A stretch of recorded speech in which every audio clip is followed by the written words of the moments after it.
Ibinunyag ni Nico Falces na nakabalik na nga siya ng Pilipinas.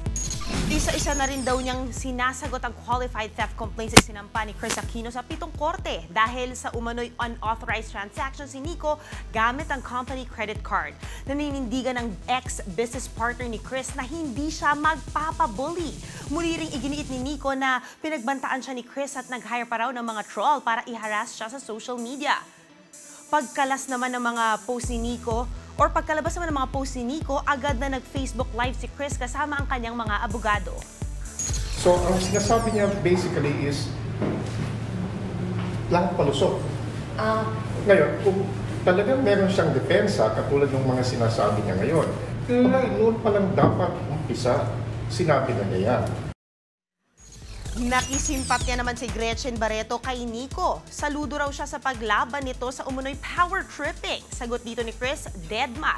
Binanggit pa niya na isa sila Greta sa mga nangampanya sa kanyang inanoon.